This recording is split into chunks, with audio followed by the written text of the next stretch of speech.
Assalamualaikum warahmatullahi wabarakatuh. Subhanallah,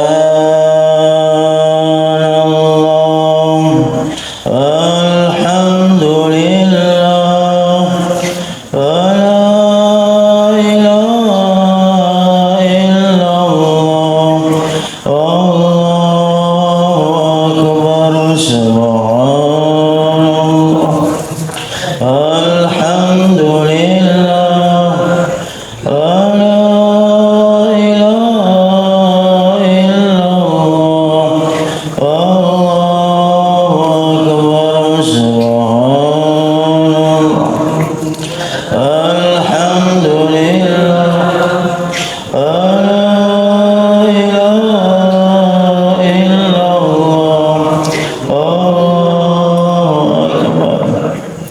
حمد الشاكر الحمد لله الحمد يوافي نعمه ويكافي مزيده يا ربنا لك الحمد كما ينبغي لجلال وجهك الكريم وعظيم سلطانك. اللهم صل على سيدنا محمد وعلى ال سيدنا محمد. اللهم انا نسالك باننا نشهد انك انت الله لا اله الا انت وحدك لا شريك لك الواحد الاحد الفرد الصمد الذي لم يلد ولم يولد ولم يكن له كفوا احد. انا نسالك من خير ما سألك منه نبيك محمد صلى الله عليه وسلم ونعوذ بك من شر ما استعاذك منه نبيك محمد صلى الله عليه وسلم. أنت المستعان وعليك البلاغ ولا حول ولا قوة إلا بالله العلي العظيم. اللهم إنا نسألك الهدى والتقى والعفاف والغنى. اللهم إنا نسألك العفو والعافية والمعافاة في الدين والدنيا والآخرة. اللهم إنا نسألك رضاك والجنة ونعوذ بك من سخطك والنار. اللهم إنا نسألك الاستقامة وحسن الخاتمة. اللهم إنا نسألك سلامة في الدين وعافية في الجسد وزيادة في العلم وبركة في الرزق وتوبة قبل الموت ورحمة عند الموت ومغفرة بعد الموت. هون علينا في سكرات الموت والنجاة من النار والعفو عند الحساب. ربنا هب لنا من أزواجنا وذرياتنا قرة أعين واجعلنا للمتقين إماما. اللهم اجعلنا وأهلنا وأولادنا وتلاميذنا وذرياتنا من أهل العلم وأهل الخير من أهل القرآن. ربنا آتنا في الدنيا حسنة وفي الآخرة حسنة وقنا عذاب النار. وصل اللهم على سيدنا محمد وعلى آله وصحبه وسلم. سبحان ربك رب العزة عما يصفون وسلام على المرسلين والحمد لله رب العالمين. مولاي صل وسلم دائما أبدا على حبيبك خير الأنام يا ربي بالمصطفى اغفر لنا ما مضى كرمي هو الحبيب الذي لكل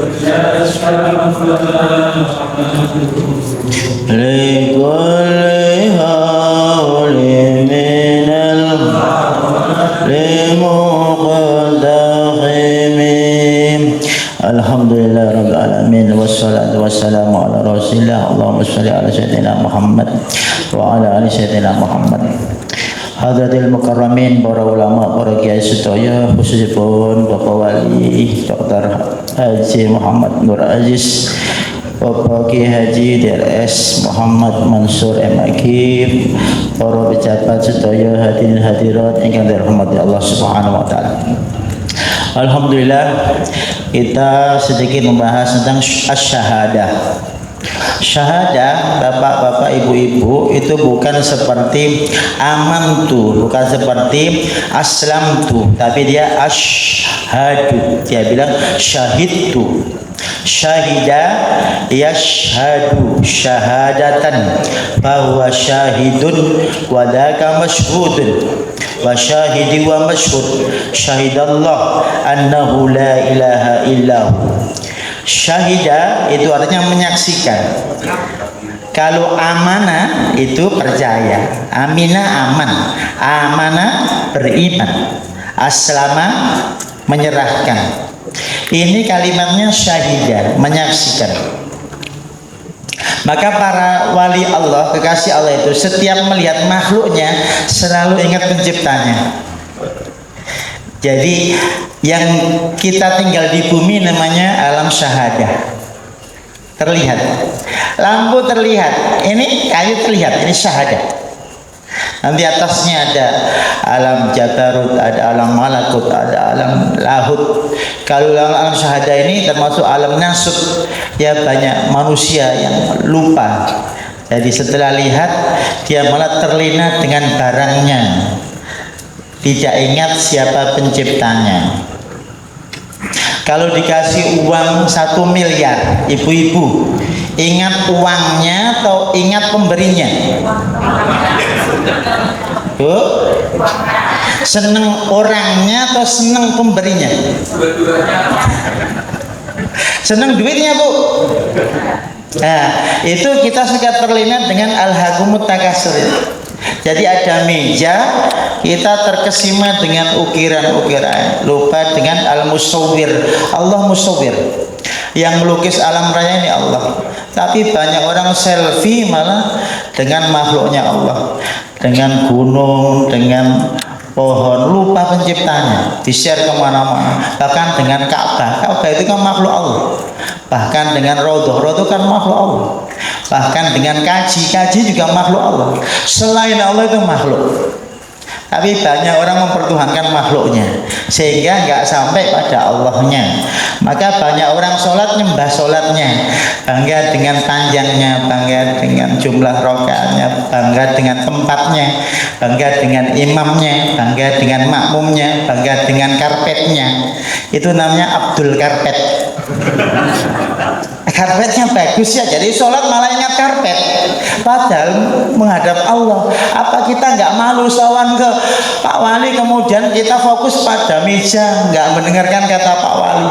Kita itu sholat menghadap Allah malah fokus pada karpetnya. Sopan apa tidak?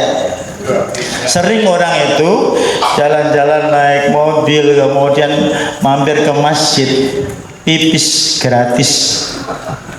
Ditanya Pak Haji dari mana? Dari masjid. Ngapain? Pipis. Kira-kira malaikat dengar nggak Pak? Kira-kira yang punya masjid dengar nggak? Malu nggak Pak? Coba jenengan ke rumah saya di Pabelan, kemudian jenengan tidak niat ketemu saya, niatnya pipis, saya pukul nggak Pak? Ini rumah Allah, ada orang sering pipis di masjid, gratis lagi. Kadang dapat kotak amal barang gratis. Bapak Ibu, kita akan membahas tentang syahadah ini. Jadi syahadah artinya kalau bahasa Arab malah ijazah, itu sebagai bukti kita itu lulus apa namanya syahadah. Nah, kita itu muslim apa tidak nanti dibuktikan dengan syahadah. Tapi banyak orang syahadah baru level lisan, sukanya la ilaha illallah, tetapi perilakunya malah komunis. Contoh, ada orang la ilaha illallah bawa tasbih, tetapi dia mencuri. Lisannya syahadat, perilakunya itu komunis. Kenapa? Karena dia tidak menghargai Allah ada, seakan-akan menegasikan wujud Tuhan. Oh, Tuhan nggak ada, oh nggak ada CCTV-nya, kita bebas. Padahal ma yalfidu min qaulin illa ladaihi raqibun atid, selalu ada malaikat. Lahu mu'aqibatun min baini yadayhi wa min khalfihi yahfaduna min amrillah. Selalu ada itu malaikat menjaga kita, mengawasi kita. Wa huwas samiul basir. Allah itu melihat, Allah itu mendengar. Ini akidah Bapak Ibu. Kalau akidah ini kuat, nanti perilakunya itu otomatis efeknya soleh. Tapi kalau formalitas ya banyak. Makanya Imam Ghazali ditanya, kalau orang syahadat doang nggak paham gimana? Jawabannya gampang, mudah-mudahan diterima. Gitu. Jawabannya tidak nyepelekan syahadat orang awam, mudah-mudahan diterima. Karena syahadat ini berat. Oleh karena itu Abu Thalib suruh syahadat nggak mau, karena sangat berat. Tidak hanya la ilaha illallah. Kalau ditanya wala in sa'altahum man khalaqas samawati wal arda yaquluna Allah. Orang kafir Quraisy itu kalau ditanya siapa pencipta langit dan bumi, jawabannya apa? Allah juga. Tapi efeknya itu berat.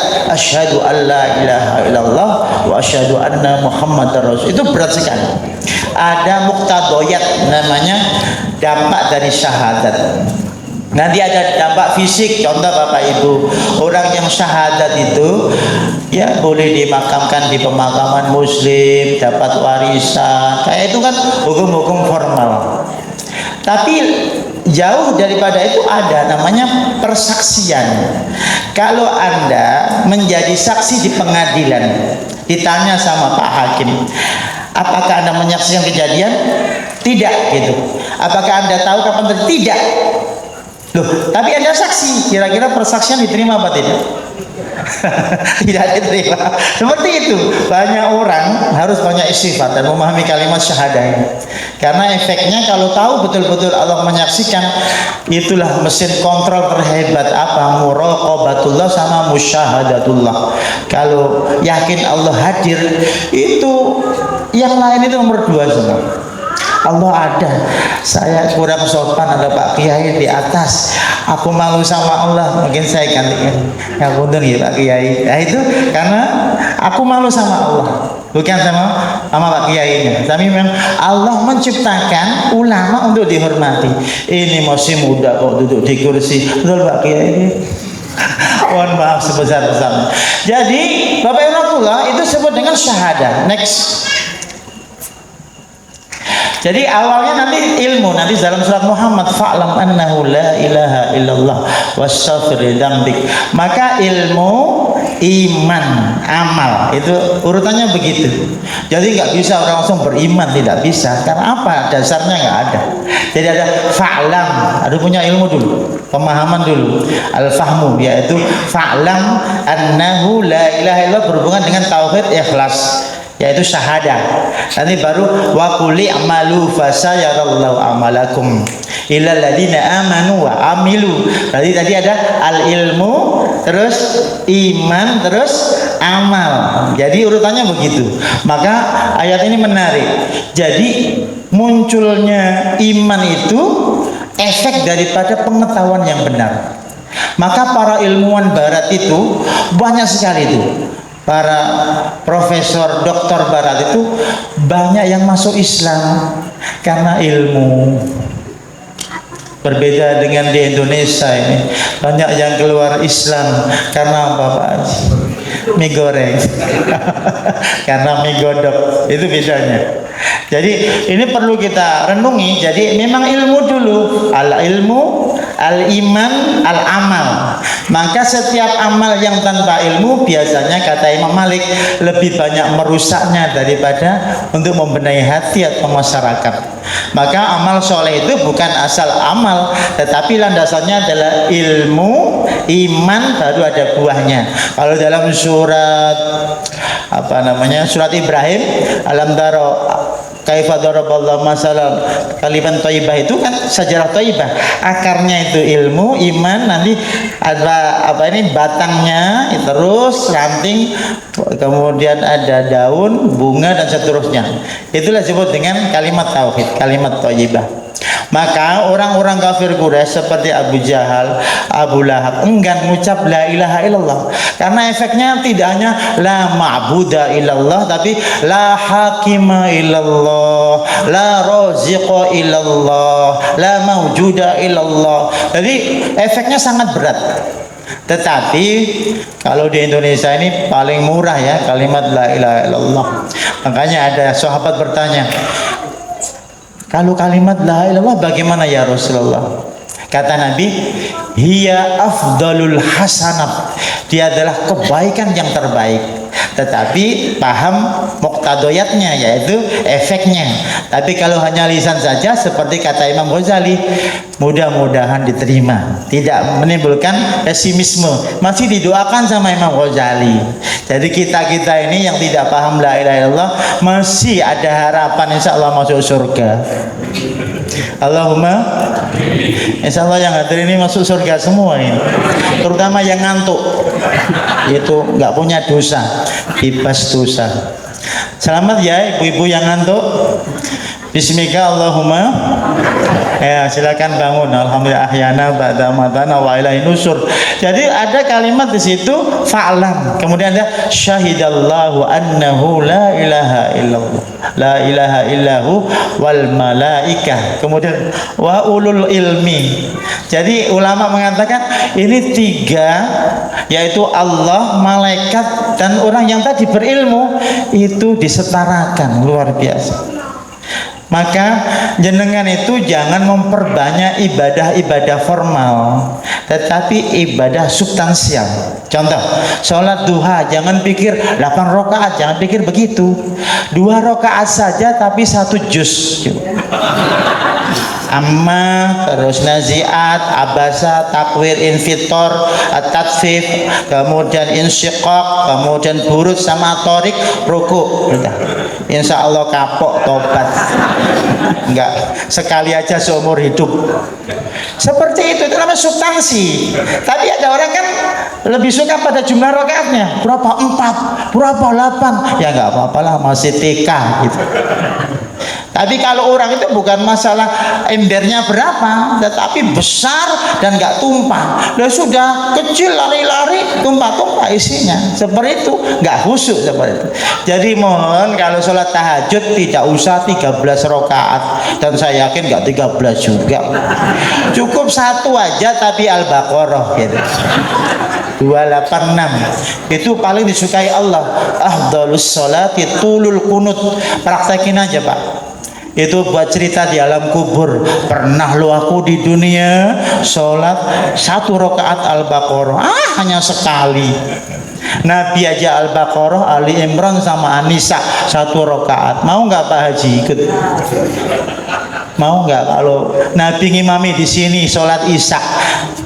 Itu tadi Al-Ahzab itu pun separuh, nggak ada utuhnya. Tapi kalau Nabi Al-Baqarah, Ali Imran sama An-Nisa. Al-Baqarah 286, Ali Imran 200, An-Nisa 174. Kira-kira coba angkat tangan yang ikut siapa? Ayo. Hati-hati jawab, kalau ngacung beneran berarti itu Nabi. Jadi Nabi itu bukan fokus berapa rakaatnya, tapi lamanya berdiri itu. Maka sholat sunnah jenengan itu jangan pikir baca surat apa, enggak terlalu penting. Jenengan mau panjang enggak? Tadi lanjutkan tadi Al-A'la, Al-Ghasyiyah, Al-Fajr, Al-Balad, lanjut terus As-Sams, Al-Lail, Ad-Duha, terus Asy-Syaraq. Waduh capek juga, kayak begitulah Nabi sholat. Kira-kira mau 2 rakaat cepat apa 2 rakaat lama Pak? Nggak sholat, orang sunnah. Next, itu namanya al-ilmu, kemudian al-iman, kemudian al-amal. Berarti setiap amal yang tidak pondasi ilmu biasanya lebih merusak. Maka orang-orang yang ribut itu biasanya pondasi ilmunya lemah. Yang suka khilaf-khilaf perdebatan tentang kambing kemarin, kepala kambing, itu biasanya akarnya lemah sekali. Ternyata buahnya busuk, apa? Permusuhan. Kalau ilmunya kuat, nanti buahnya itu manis, besar, dan menyegarkan, yaitu persatuan, perdamaian, mana-mana universal akan muncul. Maka di situ kalau setiap ibadah yang benar selalu menimbulkan kemanisan personal dan kemanisan komunal. Kalau dengan ibadahnya diterima, gampang tandanya, mudah senyum kepada orang yang dijengkeli. Bisa enggak Pak? Itu tandanya ibadahnya diterima itu. Sandalnya hilang malah alhamdulillah. Alhamdulillah. Apalagi yang hilang? Sepeda motornya hilang, alhamdulillah. Ayo, siapa yang berani? Sepeda motor yang alhamdulillah. Alhamdulillah. Nafas panjang. Jadi ini ada keunikan. Jadi kalau orang itu ibadah dengan Tuhan, suka memikirkan Allah. Ada orang ngomel nggak apa-apa, ngomel, dia manusia, betul manusia. Kalau kodok nggak bisa ngomel. Kan bapak saya pernah diomelin orang, terus mak saya bilang, Pak tuh diunek-unek ke wong gitu. Bapak saya bilang apa? Menungso toh. Gitu. Iya menungso. Nek kodok orang ngono gitu. Ya ora apa-apa menungso. Jadi itu bagian daripada kematangan spiritual, Pak. Jadi kalau ibu-ibu habis sholat, bapak-bapak habis khutbah atau pidato diomelin orang, jangan harus datang ke rumahnya bawa gula sekilo, kopi sekilo, emas sekilo. Nggak usah banyak-banyak. Mas Parto aja 8 kilo, 80 kilo, dikurangin sekilo masih 79 kilo. Bapak Birahmatullah, ini kemudian sajarah Thayyibah ini unik sekali. Jadi tadi akarnya kan al ilmu iman, kemudian buahnya kan apa ini pohon tadi apa ini amal soleh. Berarti ada orang berilmu tetapi nggak berbuah. Ada juga suka ngumpulkan ilmu. Jadi ilmu untuk ilmu, bukan ilmu untuk iman yaitu Allah atau untuk amal. Jadi berhenti pada ilmu itu. Mohon maaf, yang suka seminar itu bagus. Tetapi hasil seminar itu loh dikawal, dikontrol, kemudian dievaluasi sampai menghasilkan dan continue. Paling berat ini kata-kata istiqomah, continue ini. Tapi kalau hanya sekali potong pita paling mudah bagi pejabat ya Pak. Potong pita itu paling mudah. Melanjutkan merawat masjid yang habis diresmikan tadi itu paling rumit. Maka mohon marbot masjid diperhatikan. Apalagi sampai kepala 7 tetap Allahu Akbar, Allahu Akbar. Itu maksudnya minta gaji besar. Karena kalau tukang adzan di Arab digaji negara. Kalau di Indonesia ini ya ngambil kotak amal sendiri karena nggak digaji. Jadi jangan pergi ke Emirat, pergi ke Qatar, pergi ke Kuwait, tukang adzan, qomat, khotib, imam, wis pokoknya berhubungan masjid semua itu pakai anggaran negara. Nggak ada kotak amal. Kalau ada berarti orang Magelang bawa ke sana. Itu aja gampang ya, pokoknya seperti itu.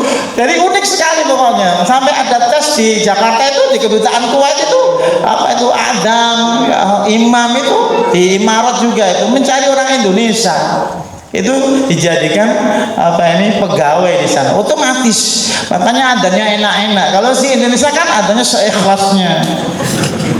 Karena masjidnya al-ikhlas, imamnya juga seikhlasnya, suratnya juga al-ikhlas, dibacakan al-fajr sudah agak amin, satu halaman nggak mau dia, maunya yang ikhlas haji. Inna a'tainakal kautsar. Itu juga ada masjid al-kautsar, nggak ada masjid al-baqarah, terlalu panjang.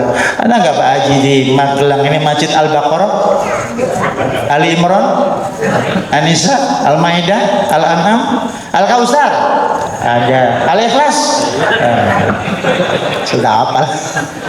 Kalau di Arab Masjid Bilal, Masjid Abu Bakar, wah ada masjid kita itu memang imamnya suka surat Al-Ikhlas, makmumnya juga suka Al-Ikhlas, cinta karena Allah beneran. Ada sahabat itu diprotes sama makmumnya, ya Rasulullah, dia itu imam selalu baca Al-Ikhlas. Setelah baca surat tertentu diakhiri Al-Ikhlas. Setelah baca surat Al-Ikhlas, dipanggil Nabi, kamu kenapa baca Al-Ikhlas? Kata sahabat ini, sungguh di dalam akhirat ada sifat Allah. Aku cinta pada sifat Allah, katanya. Kata Nabi, anta ma'aman ahbabta. Kau berkumpulkan dengan surat Al-Ikhlas di surga. Itu dia sudah hafal Quran. beda dengan orang Magelang. Kamu kenapa baca Al-Ikhlas? Yo apalagi Al-Ikhlas? Ya beda alasannya. Yaitu bisa jadi kasusnya sama tapi konteksnya berbeda. Maka kita itu lihat konteksnya, bukan lihat masalah sama-sama Al-Ikhlasnya. Jangan wah sama nih Al-Ikhlasnya, jangan begitu. Sama. Nah, setiap nabi mesti mengembala kambing. Kemudian jenengan, oh saya juga pengembala. Ya beda. Maknanya beda. Jadi ada makna filosofis bagi nabi, itu leadership, ketawaduan. Kalau jenengan kan malah bangga itu. Kambingku akeh tapi nggak bayar zakat.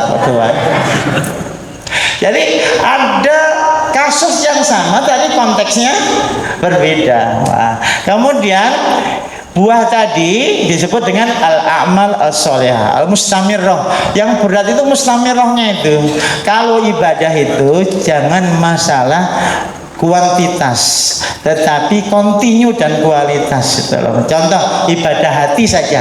Jangan masuk kantor, walaupun habis bertengkar sama istri atau suaminya, usahakan giginya keluar. Jangan sampai kawan-kawan kantor kena efek gitu. Efek menyebar sampai lokal, regional, bahkan nasional. Jangan. Jadi urusan pribadi jangan sampai berdampak negatif pada masyarakat yang lain. Maka Bapak itu buahnya. Next. Nah, ini ada sorobnya syahidah yashadu syahadah. Maka Allah itu dalam surat wasyahidi wa masyhud itu kan bicara tentang dan demi Allah al-Khaliq yang menyaksikan, wa masyhud dan demi makhluk yang disaksikan. Berarti kemana saja kita di dunia ini selama tinggal di sini selalu dilihat Allah. Maka hatinya para wali itu bukan Pak Wali Kota ya di sini ya boleh juga Pak Wali Kota ini, yaitu selalu terkesima dengan pandangan Allah, sehingga pandangan yang lain itu ya cukup lewat saja gitu. Seperti pandangan kebencian, pandangan pujian itu boleh-boleh saja, tapi tidak sampai menghalangi, menghijab pandangan Allah. Jadi aku malu lihat Allah, aku malu lihat Allah. Aku kalau telat nggak disiplin, malu lihat Allah. Bukan ada kontrol CCTV-nya, bukan. Aku malu. Ini mesin kontrol yang paling hebat, yaitu tauhid. Maka di sini syahidah, kemudian ada namanya orang yang mati syahid itu karena menyaksikan dua yang disaksikan. Satu nikmatnya, dua Tuhan. Ini hadisnya Ibnu Hajar, baca kitab Fathul Bari. Beliau menyetir hadis wa'lamu annakum lan tarau rabbakum hatta tamutu. Ketahuilah kalian tidak akan pernah bisa melihat Allah sebelum mati. Ingin lihat Allah nggak Pak? Bang? Takut Pak Kiai. Ibu-ibu ingin lihat Allah nggak? Ingin Bu? Kalian tidak akan pernah lihat Allah sebelum kalian mati. Mau Bu? Oh nggak jadi nggak paham hadis. Itu hadisnya sahih. Jadi Nabi Musa, Rabbi arini anzur ilaik. Qala lam tarani walakin anzur ila jabal fa istaqarra makana fasawfa tarani. Ya Tuhan, aku pengen lihat engkau. Lihat aja gunung, kalau kamu kuat harus bisa lihat aku. Itu nggak bisa lihat Tuhan. Nah, kalau ulama istinbat tidak mungkin dilihat di dunia, bisanya di alam akhirat, termasuk kematian dan surga. Wujuhu yauma idzin nadhirah ila rabbiha nadhirah. Jadi melihat Allah kelak di sana. Jadi Bu, Bapak rahmatullah, jadi orang yang mati syahid, jangan bayangkan yang di medan perang saja ya Bu, termasuk pejabat yang jujur, meninggal di kantor, meninggal di perjalanan, niatnya tulus itu juga syahid.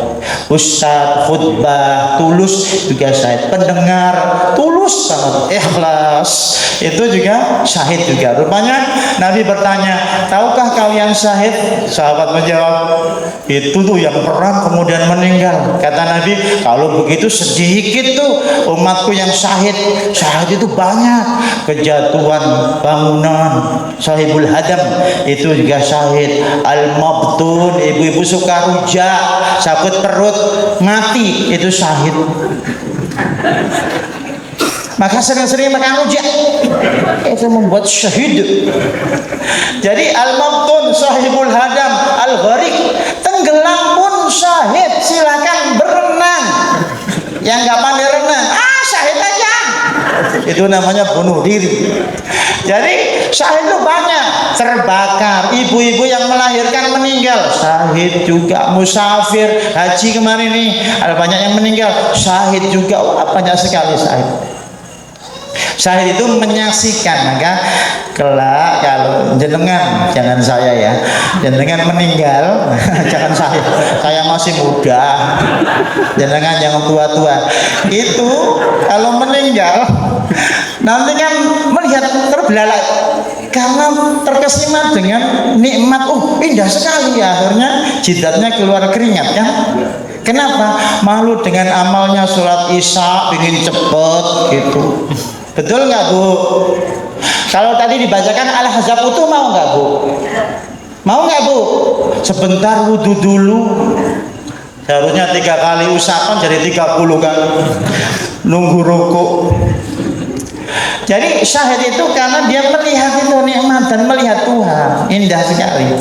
Maka banyak saksi orang soleh kalau meninggalkan tersenyum. Karena dia menyaksikan, dan hadisnya mautul mu'min bi'irqil jabin, meninggalnya orang mukmin itu gampang, jidatnya dromus keluar. Wah, karena apa? Bukan habis jogging Pak, atau goes-goes, bukan. Yang goes-goes meninggal juga insya Allah syahid ya, nggak apa-apa, lanjutkan hari Minggu goes-goes, ada sungai masuk aja, insya Allah ketemu Putri Duyung. Jadi Bapak Ibu rahimahullah, rupanya kalau orang mati syahid melihat 2 hal, 1 surga, 2 Allah. Makanya baca hadis itu nanti, itu disahihkan oleh para ulama. Hadis yang disetir Ibnu Hajar dalam Fathul Bari. Kemudian ada orang-orang menjadikan selain Allah, yaitu makhluk. Selain Allah itu jangan bayangkan pohon besar ya Pak, jangan bayangkan jabatan, jangan bayangkan, lebih daripada itu, terutama hawa nafsu gitu. Kira-kira kalau bangun jam 2 malam tahajud atau nanti aja jam 3? Jawabannya apa nih? Langsung tahajud. Wah, luar biasanya. Wa ibadur rahman, betul. Kalau sudah jam, makanya ada keseharian Nabi itu unik. Habis isya Nabi itu nggak suka pengajian. Maka ini nggak disukai Nabi, harus cepat pengajian kok habis isya. Pengajian itu habis subuh, duha, habis zuhur, itu Nabi. Maka Nabi itu habis sholat isya istirahat jam 12 bangun. Beda kalau jenengan itu isya ya bismika Allahumma ahya, subuh baru alhamdulillah ahyana ba'da amadan. Kata Nabi, ya Rasulullah, kalau ada orang bangun pas adzan gimana itu? Itu dikencingin setan gitu. Siapa yang biasanya bangun pas adzan itu sering dikencingin setan. Maka usahakan bangunnya adalah jam 3. Ya kalau nggak bisa jam 3, jam 1. Karena Nabi bangunnya jam 12. Itu sudah nggak tidur lagi gitu, sampai pagi. Nanti sebelum adzan subuh sudah astagfirullah, astagfirullah wa atubu billah, astagfirullah wa atubu billah, astagfirullah. Bilal adzan, sholat qobliyah subuhnya cepat sekali, sampai Aisyah bilang Nabi nggak baca Fatihah ya, katanya. Makanya kalau ada orang sholat cepat jangan dimarahi Bu. Itu mazhabnya orang Afghanistan, Ahnaf, Hanafiyah. Gak usah tumakninah. Lihat aja kalau di Mekah orang yang Afghanistan kan cepat sekali. Jangan dimarahi, nggak sah. Oh, Anda mah gelap. Oh, Syafi'iyah. Kalau Pakistan, Afghanistan itu Hanafiyah, nggak usah tumakninah gitu. Bahkan Fatihah itu nggak usah, cukup 3 ayat Al-Quran gitu, nggak usah Fatihah. Jadi kan, nggak usah loh, Magelang ya, nggak usah. Magelangnya Syafi'iyah. Maka jangan suka menyalahkan orang kalau nggak pernah piknik pemikiran. Ngerti nih, alun-alun Magelang, menghukumi dunia, nggak boleh. Jadi harus pernah belajar juga di negara itu biar tahu konteksnya. Nah ini bahwasannya orang-orang yang mati syahid itu nanti kelebihannya itu. Maka tolong kalau ada ada kakek sudah sepuh, namanya kakek ya sepuh ya Pak. Kalau cucu masih muda, itu jenengan jangan sering ngajak ngobrol. Kalau sudah la ilaha illallah, sudah ngombe mah nggak usah, darmotan nggak usah. Pokoknya terakhir itu malah monjo. Bukan akhir kalam la ilaha illallah tapi Jadi kalau orang di rumah sakit sudah sakarat, jangan banyak diajak bicara. Allah, Allah, sudah. Dah, jangan diajak bicara lagi. Karena itu kemungkinan yang terakhir. Jangan diajak, sehat Mbak, sehat. Langsung nggak nafas lagi. Tadi mangkana akhir kalami sehat, tidak ada hadisnya. Ada mangkana akhir kalami la ilaha illallah. Maka sering-sering mengucap la ilaha illallah. Itu Bapak Kiai Haji Muhammad Mukhid yang dari Banjar itu ngasih wiritan sehari 1000. La ilaha illallah, la ilaha illallah, la ilaha illallah, la ilaha illallah, la ilaha illallah. Kalau ingin cepat bisa begini, la ilaha illallah adada khalqihi wa ridha nafsi wa zinata al-mamdada kalim. Itu lebih dari 1000, malah enak. Jadi nggak usah ngitung pakai tasbih, kelamaan formal banget. La ilaha illallah udah 100. La ilaha illallah, la ilaha illallah. Ada ayatnya Pak Kiai yang itu kisah surat Sof, kisahnya Nabi Ayub, fakhud biyadika dzam fadrib bihi wala tahnas. Kan itu hanya 100 batang jerami itu dipukulkan sekali. Plak, sudah, itu 100. Itu ada dalilnya. Orang kalau kok cepet banget, itu ada dalilnya. Maka ketika ada Siti lupa saya Juwaria atau Hafsah, kamu masih berzikir kata. Iya Rasulullah. Habis subuh sampai duha. Nggih. Subhanallah bihamdi adim. Sungguh ucapan saya ini 4 kali mengalahkan ucapan kamu. Subhanallah bihamdihi adada khalqihi wa ridha nafsi wa zinata arsy wa midada kalimat. Kalah kamu itu. Tapi jangan kemudian dengan jelek-jelekan orang yang panjang-panjang. Begini fikihnya begini. Jadi kalau ada orang zikir subuh sampai duha itu ada keberkahan waktu. Jadi kalau singkat saja ada keberkahan kelipatan. Kemudian dipakai agenda yang lain, menjenguk orang sakit. Jadi jangan sampai tetangganya sakit jenengan wiritan sampai 100.000, tetangganya meninggal tetap la ilaha illallah, jenengan yang ditahlili nanti. Jadi itu nggak peka sosial. Jadi ibadah sosial itu lebih cintai Allah daripada ibadah personal. Maka baca Quran kalau ada tamu tutup dulu. Tamu itu ibadah sosial dulu. Itu pahalanya besar. Al khair al mutaaddi. Next. Kemudian Bapak Ibu rahmatullah. Jadi yang kedua, setelah kita masuk agama Islam, kemudian ada semua inti ajaran agama sejak Nabi Adam sampai 124.000 nabi terakhir Nabi Muhammad itu membawa kalimat la ilaha illallah. Tapi ada bayangan orang itu Tuhan itu sapi, Tuhan itu pohon, ada Tuhan itu batu besar, ada Tuhan itu pokoknya punya persepsi yang aneh-aneh. Maka orang kafir Quraisy kan bertanya, "Sif rabbak," kata. Coba gimana Tuhanmu? Turun ayat, "Qul huwallahu ahad, Allahus samad, lam yalid walam yulad walam yakul lahu kufuwan ahad." Jadi persepsinya orang-orang yang mempertuhankan makhluk itu memang harus diedit, diinstal ulang gitu. Tidak seperti itu Tuhan. Kata para ulama, selama kita mencari Tuhan melalui sifat asma'nya dan af'alnya dan sudah maksimal, itu sebenarnya belum ketemu gitu. Ketika belum ketemu berarti sudah ketemu gitu. Kalau ketemu berarti itu salah gitu. Karena Tuhan itu tidak bisa ditangkap oleh logika manusia. Contoh, jangan berdoa kok membayangkan Tuhan di atas, itu juga tidak baik gitu. Sujud membayangkan Tuhan di depan, itu kata Imam Ghazali kayak nyembah patung katanya. Tuhan kok dipersonifikasikan berbentuk barang di depannya. Tuhan tidak diliputi ruang dan waktu. Ini akidah penting sekali. Maka bagi Tuhan tidak ada siang, tidak ada malam. Jadi dengan dungo kapan saja, kalau tauhidnya kuat nggak perlu wah belum malam gitu. Wah katanya antara dua khutbah khotibnya belum selesai. Itu orang-orang formal, silahkan, nggak apa-apa, terjebak pada formalitas biasanya tambah rumit. Tapi kalau kenal Allah, itu Allah tidak diliputi oleh waktu dan tidak diliputi oleh tempat. Kalau tahu seperti ini, jenengan tidak akan kecewa kalau wah aku belum ke multazam, ora usah gitu.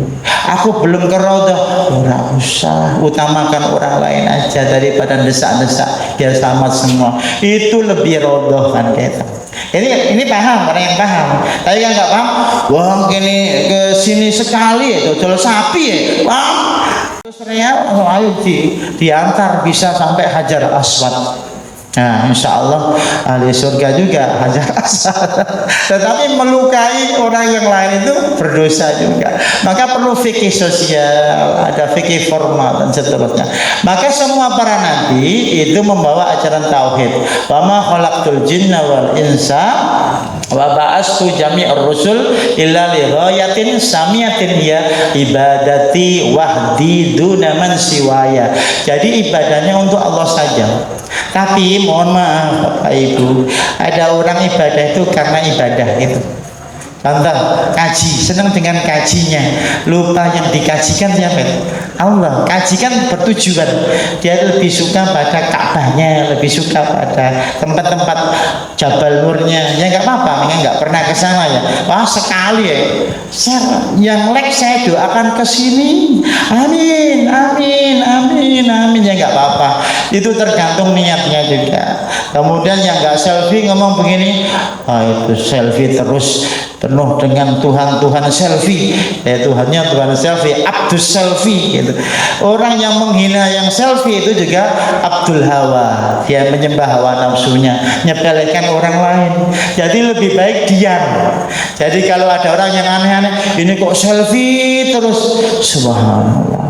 Mudah-mudahan saya tidak menyembah hawa nafsu saya, nyepelehkan orang yang selfie. Bisa jadi itu adalah ketua kloternya atau ketua travel kan, dia harus sering promosi supaya travelnya laku kan. Ini nggak apa-apa juga, tidak berdosa. Jadi tujuannya apa? Itu hati mereka. Kemudian yang ketiga, next. Semua agama adalah tauhid. Tapi sayangnya ada orang membuat persepsi ketuhanan versinya sendiri. Jadi kadang-kadang kalau dikatakan Allah versi orang Arab, Allah versi orang Indonesia, kadang di persepsinya berbeda. Maka ada istilah para ulama, Tuhan yang sebenarnya namanya konsepsi, ada Tuhan yang ditangkap manusia, persepsi, kemudian ada empiris yang realita ini gitu. Jadi orang-orang yang kenal Allah itu tidak hanya percaya pada persepsinya saja, tapi dia percaya pada dogma-dogma yang sudah diturunkan karena persepsinya nggak sampai ke situ. Maka banyak orang seperti ahli filsafat namanya Imam Fakhruddin Ar-Razi punya tafsir Al-Kabir. Dia itu menjelaskan tentang Tuhan dalam tafsirnya yang berjilid-jilid, kurang lebih 20-an jilid itu. Kemudian jalan, ada kajian, kemudian ada orang tua dibilang sama pengawalnya, minggir, ini ada ahli filsafat, ahli ilmu. Apa ilmunya? Menetapkan Tuhan itu satu, gitu kata. Saya nggak usah ilmu yang panjang-panjang itu, saya sudah yakin Allah itu satu. Kata Imam Fakhrul Razi, aku berakidah seperti orang-orang ajus, orang tua Badui itu, katanya. Puncaknya adalah memang keimanan yang sangat tinggi, bukan masalah jumlah ilmunya. Maka di dalam kitab tafsir Al-Kabir itu fihi kullu syai', kata illa tafsir, kata. Semuanya ada kecuali tafsir karena pembahasan sangat dalam. Bapak Ibu rahmatullah, kemudian pondasi perbaikan. Jadi kalau jenengan sudah la ilaha illallah kok tidak ada perubahan, itu perlu ditanyakan, Pak. Iman kita ditanyakan, aku kok tidak ada perbaikan mental, enggak, pikiran, perbaikan hati, perbaikan perilaku.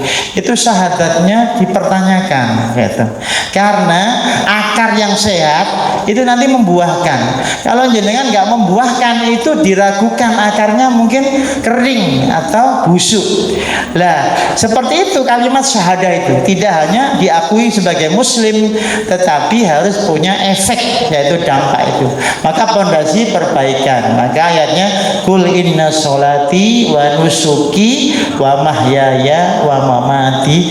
Ini kalimat tauhid. Semuanya, sholat, ibadah, hidup dan mati, itu semuanya tiap detik. Maka kalau orang memahami ibadah tadi khusus sholat isya, itu ya belum masuk wa mamati wa mahyaya. Jadi jangan habis ini pulang ketemu Pak Satpam senyum, itu ibadah gitu. Ketemu istrinya, ketemu tetangga gitu, bagi-bagi snack yang dapat dari pendopo, itu juga ibadah. Itu bagian dari ibadah. Senyum aja. Maka orang yang kenal tauhid, ibadahnya tiap detik. Orang yang kurang paham, khusus nunggu malam tahajud, nunggu tilawah, oh nggak usah nunggu gitu. Sekarang aja, karena Tuhan itu tidak diliputi ruang dan waktu. Allah, Allah, Allah, kapan saja. Di WC juga boleh, dengan zikir di hati, Allah, Allah. Tapi nggak boleh Allah Akbar, nggak boleh. Itu di hati saja, dari zikir batin. Allah, Allah, Allah. Meninggal di WC pun koneksitasnya kuat dengan tauhid, syahid juga itu, masuk surga. Jangan bilang, wah dia meninggalnya di kamar mandi. Jangan begitu, dia memang petugas kebersihan, gimana lagi. Kalau Pak Imam ya di masjid wajar. Tukang bersih-bersih WC yang meninggalnya di WC. Dan itu syahid juga, bukan jelek. Bukan masalah tempatnya, tapi koneksitasnya. Jadi ada orang meninggal di masjid tapi mencuri kotak amal, kecantol jendela, ketatap pintu. Wah, matinya bagus banget di masjid gitu. Jangan ngomong begitu dulu. Kita lihat kenapa dia ke masjid. Oh, ketatap jendela gitu. Jadi bukan masalah dia di masjidnya. Maka orang kenal Allah itu bukan tempatnya. Maka nanti Imam Malik mengatakan apa? Innal ardo la tuqaddisu ahadan. Tanah itu tidak bisa mensucikan orang. Contoh, di Baqi itu ada kepalanya orang munafik namanya Abdullah bin Ubay bin Salul, dikuburkan di Baqi. Abu Thalib, terus Abdul Muthalib, orang-orang kafir sebelum datang Islam itu jadi kuburkan di Ma'la juga gitu. Jangan sampai jangan wah kuburkan saya di Baqi. Anda terlalu formal sekali. Niat aja dimakamkan di Baqi, tetapi dikuburkan di Mertoyudan, itu nilainya Baqi juga. Daripada semua di Baqi penuh. Wah penuh ya, balik lagi ke Magelang repot lagi. Jadi jangan memaksakan yang formal-formal gitu. Tapi niatnya, ya Allah saya ingin meninggal di Madinah, boleh, itu boleh. Meninggal di Madinah. Gak ada hadis Nasai, ada orang meninggal. Kemudian Nabi bertanya, ini dari mana katanya? Ini orang Madinah ya Rasulullah. Hal alla yamut fi maudi maulidihi kan. Hendaknya orang meninggal itu jangan di tempat lahirnya kan. Loh, kenapa ya Rasulullah? Allah akan mengangkat derajat orang yang meninggal yang kondisinya itu hijrah. Contoh, saya orang Jombang, harapannya meninggalnya di Magelang gitu. Sehingga ada 500-an kilometer derajatnya naik. Tolong yang Magelang jangan sampai di Magelang terus hijrah dari Magelang. Safir tajid iwatan amman tufariku wansab fa inna lidal aisy bin nasab. Hijrah jangan di Magelang terus. Yang kelahiran Magelang angkat tangan. Banyak juga ya. usahakan niat saja, walaupun dikuburkan di Magelang nggak apa-apa, tapi aku sudah punya niat di Mekah, itu pahalanya Mekah. Innamal amalu ini, jangan punya cita-cita pokoknya saya di Magelang, jangan. Cita-citanya di Mekah, tetapi realitanya di Magelang pahalanya Itu enak sekali itu paham tauhid. Maka kata Imam Malik, sesungguhnya bumi itu tidak bisa mensucikan seseorang. Maka Abdullah bin Ubay bin Salul, walaupun kain kafannya itu jubah Nabi, tetap aja disiksa Allah. Walaupun dipakai tetap aja kena siksa. Orang kafir yang dikubur di Ma'lah juga kena siksa sama. Maka jangan suka mengkultuskan tempat, kecuali memang ada dalilnya, seperti Masjidil Haram, Masjid Nabawi, Masjidil Aqsa. Next, ini jamaahnya sudah pada ke alam lain, jadi bagaimana ya? Apa saya teruskan? Apa selesai? Kayaknya nggak usah panjang-panjang, singkat. Jadi sudah saya bahas ini. Next, biar cepat selesai, Pak. Nah, ini yang terakhir, Pak. Jadi kenapa kita mengucap asyhadu alla ilaha illallah wa asyhadu anna muhammadar rasulullah? Karena itu adalah kunci mendapatkan ridha Allah. La ilaha illallah. Maka kalau dikatakan kul la ilaha illallah, la ilaha illallah, orang Arab kan ya sholli ala nabi, Allahumma sholli ala Muhammad. Jadi orang Mesir itu kalau marah-marah bukan kemudian ngomong sembarangan. Jadi lagi marah-marah, sholli ala nabi, Allahumma sholli ala Muhammad, damai langsung. Bisa nggak jadi Magelang? Lagi marah, sholli ala nabi, Allahumma sholli ala Muhammad, langsung berpelukan, nggak jadi mukul. Itu sering orang Mesir itu marah itu sekejap langsung hilang.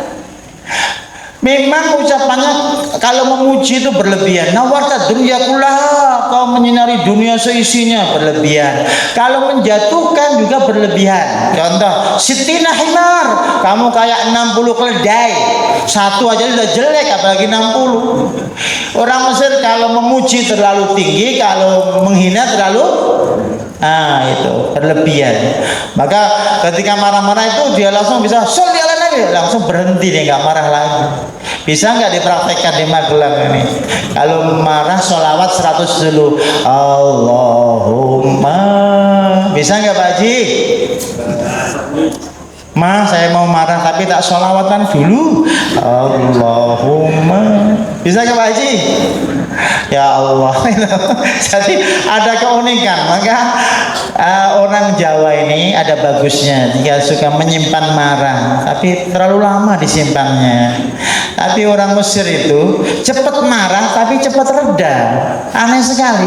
Jadi habis memarahi saya, contoh memarahi saya, habis itu dia terkesan nggak ada apa-apa.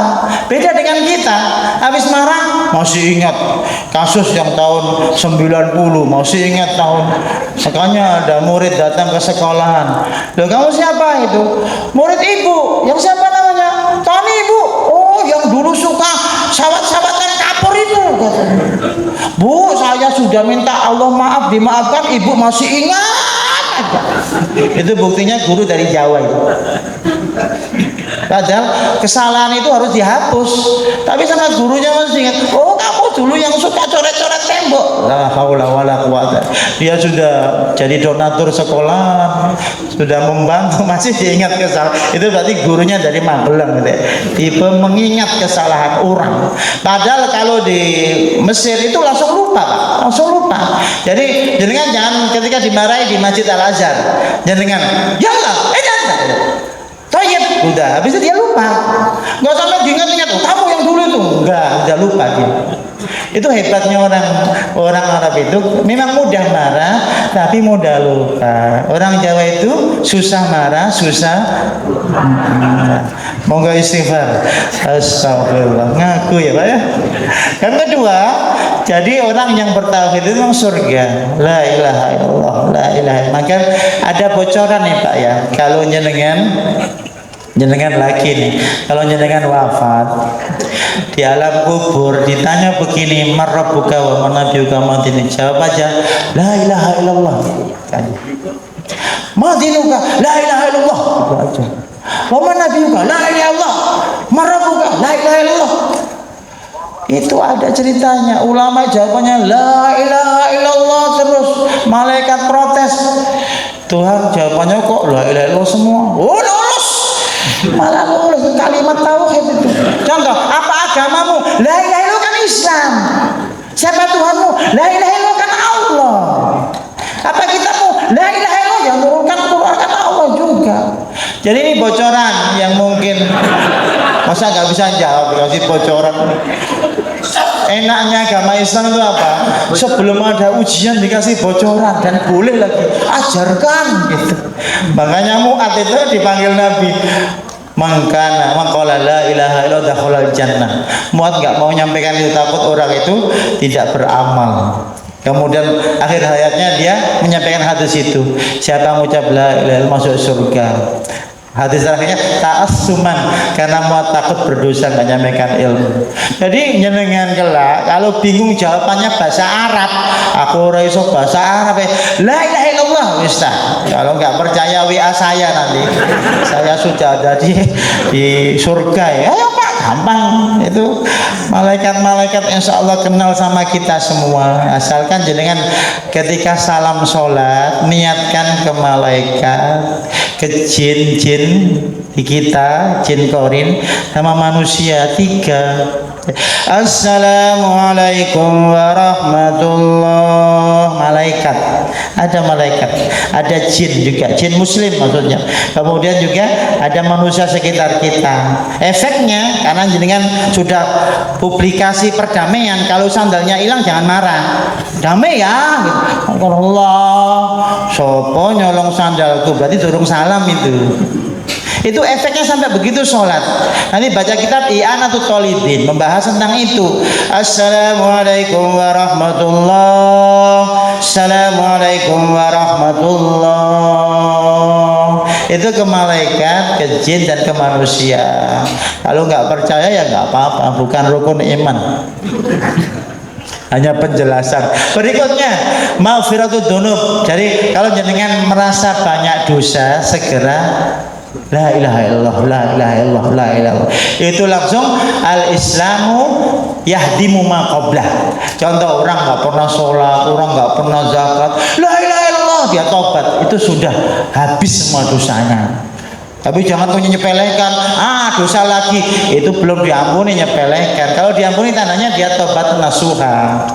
Jadi orang-orang yang banyak dosa cukup la ilaha illallah, la ilaha illallah, la ilaha. Hadisnya ada satu sahabat belum Islam, dia bilang apa? Ya Rasulullah, kalau saya mengucap la ilaha illallah kemudian ikut perang, saya mati di mana? Surga katanya.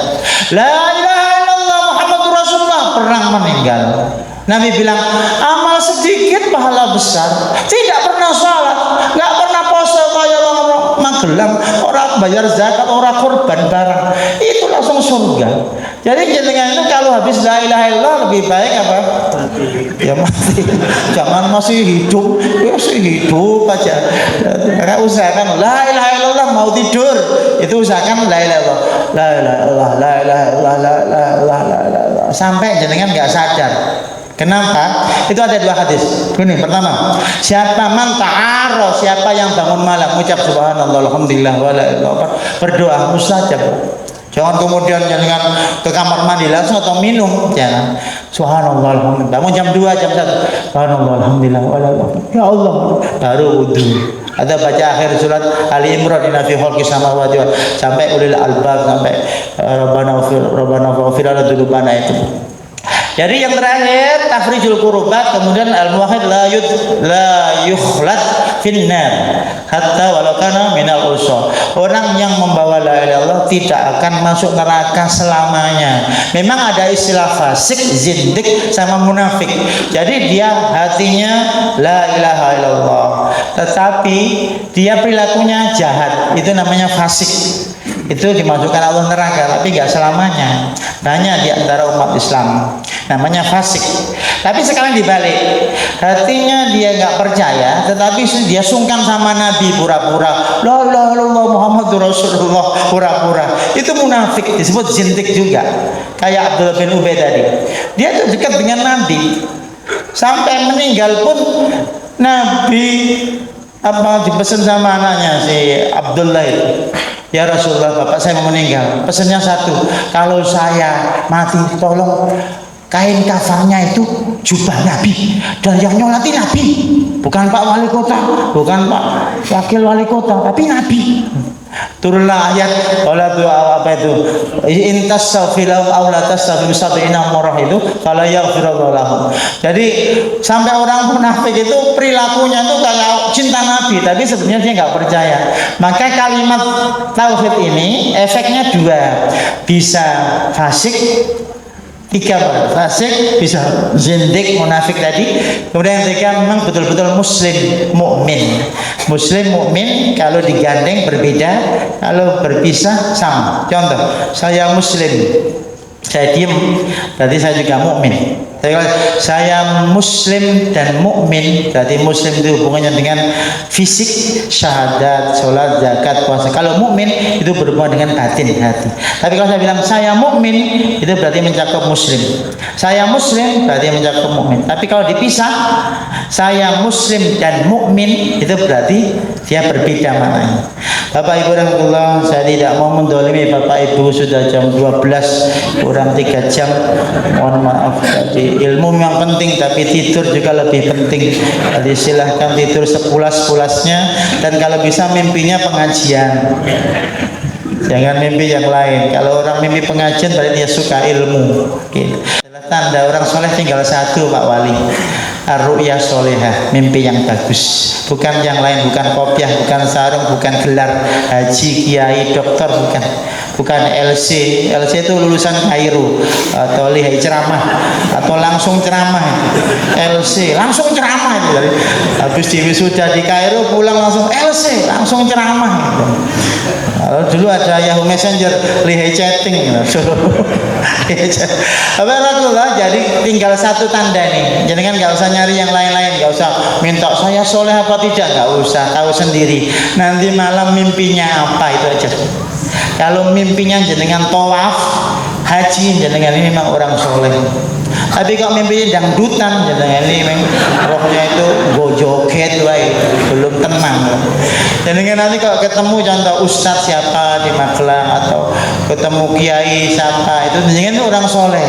Tapi ketemu artis selfie tanda tangan, jenengan memang satu roh, satu madhab dengan artis. Maka tinggal satu tanda kesalehan di akhir zaman, bukan dari kiai, bukan dari ustadz, bukan dari sertifikat Pak Wali, bukan Pak Kasbang soleh dari enggak butuh gitu. Yang dibutuhkan adalah nanti malam mimpinya apa. Mimpi adzan berarti mau umroh gitu. Mimpi gali kubur kok mayatnya hitam, berarti itu rumahnya bahannya ada yang haram, kan gitu. Itu Ibnu Sirin kayak begitu. Nasir, ada ikan kok di dalam gelas tanpa air, oh anakmu mati nanti itu gitu. Oh giginya tanggal, oh itu keluargamu ada yang mati. Jadi kebenaran kesalehan dari akhirnya tinggal satu tok, apa mimpi yang benar. Ar-ru'ya sholihah juz'un min bid'in wa arba'ina juz'an min nubuwah, rawahu Muslim. Jadi tinggal satu tok. Mohon mimpinya nanti malam yang bagus ya Bu. Ke mesin ATM ya Bu, nggak ada saldonya. Jadi mimpi yang bagus bukan itu Bu. Jadi kan mimpi wudhu, tilawah, mimpi ke masjid, mimpi sedekah, mimpi bantu orang, mimpi ketemu orang tua yang sudah meninggal, beliau senyum, berarti orang tuanya ridho, gitu aja. Jangan sampai orang tuanya menangis sedih, berarti kurang sedekah, kurang istighfar gitu. Itu sudah masyhur di kalangan para ulama. Tinggal satu saja. Makanya Ibnu Sirin itu punya kitab namanya Tafsir Ahlam. Ada orang, kalau orang melihat Allah gimana? Kata Ibnu Sirin, man ra'allah dakhalal jannah. Siapa mimpi melihat Allah, karena tidur kan kayak mati. Karena saya bilang tadi kalau orang tidak akan bisa lihat Allah kecuali, sedangkan al-mautu akhul maut, an-naumu akhul maut. Sedangkan tidur itu adalah sama dengan mati. Maka Ibnu Sirin mengatakan man ra'allaha fil manami dakhalal jannah. Siapa pernah bermimpi lihat Allah, dia masuk surga.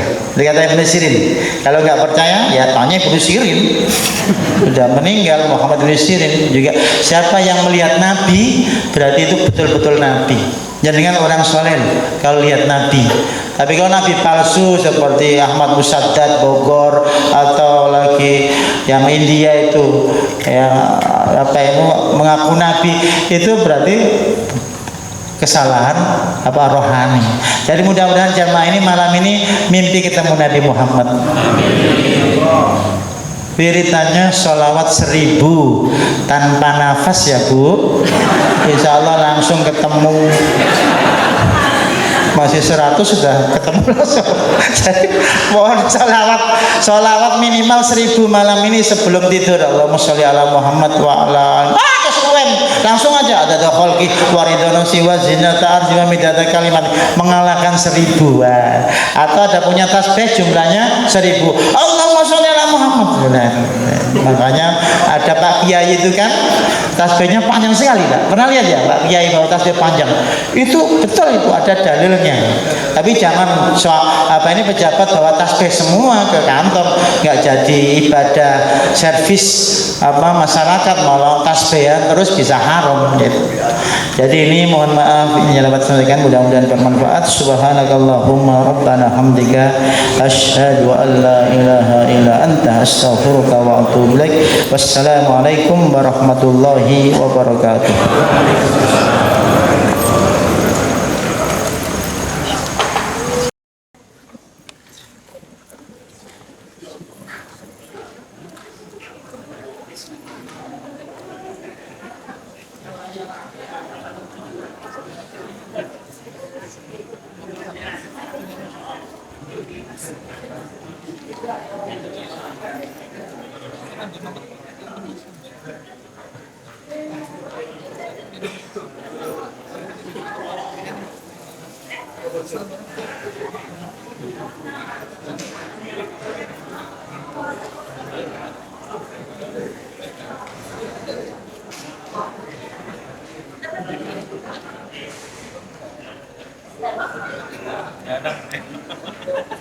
Enggak.